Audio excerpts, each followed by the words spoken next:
Кентау қалалық құрылыс сәулет және қала құрылысы бөлімінің тапсырыс негізінде аймақта ауқымды құрылыстар жүріп жатыр. Атап айтқанда, ауыл ел бесігі жобасы аясында биыл Қарнақ ауылында 300 орындық заманауи мәдениет үйінің құрылысы басталған. Себебі Қарнақта бұған дейін негізгі мәселе нақ осы мәдениет нысандарының тапшылығы болатын. Осыған байланысты құрылысы қолға алынған мәдениет үйінің жобалық құны 1 миллиард 227 миллион теңгені құраса, соның 2024 жылға қаралған сомасы 100 миллион теңгеден асады. Ал бұл үлкен мәдениет кешенін құрылыс саласында тәжірибесі мол Эрсу-1 мердігер компаниясы жүзеге асыру үстінде. Бүгін таңда биылға қаралған қаржыны толық игеріп, әрмен қарайда өз қаражаттары есебінен құрылыс барысын бәсеңдетпей жалғастырып жатқан мердігер мекеме мәдениет ғимаратының бірінші қабаты бойынша бетон жұмыстарын аяқтауға жақын. Ең бастысы құрылыс кестесінен алда келе жатырмыз деген мердігер мекеме өкілдері жұмыстың сапасы да басты назарда екендігін айтады. Ал ауыл тұрғындары асыға күткен мәдениет үйі келер жылы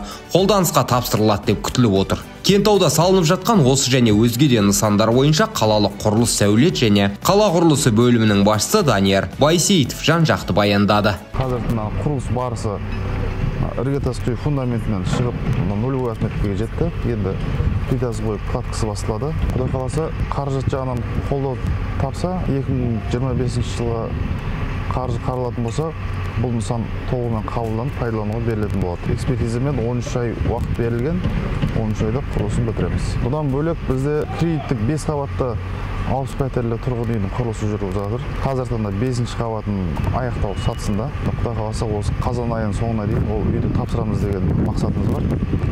Құрылыс жұмыстары қазан айында тапсырылса, ноябрь айларында халықтың игілігіне пайдалануға берілетін болады. Ол үй отбасы банкте кезекте тұрған азаматтарға үйлестірілетін болады. Одан бөлек инвестор есебінен 3 қабатты 2 үйдің құрылысы жүріп жатыр, 60 пәтерлі. Инвестор құдай қаласа соны қазан-қараша айларында бітірсе, біз ол үйлерді сатып алып, әлеуметтік топтағы, осал топтағы азаматтарға берілетін болады кезектегі. Одан бөлек 2 жайлы мектеп жобасы бар.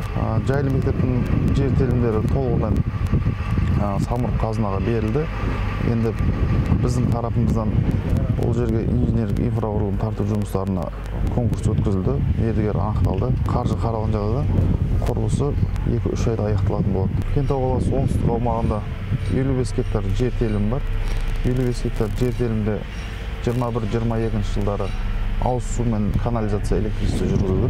Енді қазір таңда соның электричествоның уличный освещениесін орнатып жатырмыз. Оған қаржы толығымен қаралды. Онда осы қазан айында аяқтаймыз деген жоспарымыз бар. Одан бөлек бізде дайын 9 жобамыз бар. 9 жобаның барлығы ұлттық экономика министрлігіне ұсынылды қаржыландыруға. 2 спорт объектісі, одан бөлек инфрақұрылым объектілеріміз бар. Бізде Бүргендегі мөлтек ауданымыз бар. Ол жерге су свет газ жолдың жобасы бар. Қаратау деген мөлтек ауданымыз бар. Қаратау мөлтек ауданына канализация жол бір жоба. Негізінен бізге бөлінген биылғы қаражатты 8 игердік. Бұдан кейін енді өзіміздің қаражат істеп жатырмыз. Бәрі барынша біз бетондық жұмысты осы қысқа дейін бітірсек керек. Бұл 2 этаж ғой. Бұл залы үлкен 300 орындық. Біріншіден, екіншіден жаңағы бірінші, екінші этажда үйірмелер бар. Барлық үйірме бар. Ән үйірмесі, анау сурет салу үйірмесі, үйірмесі, сондай үйірмелер өтеді. Қазір 20-дан астам адам істеп жатыр, техникаларымыз бар.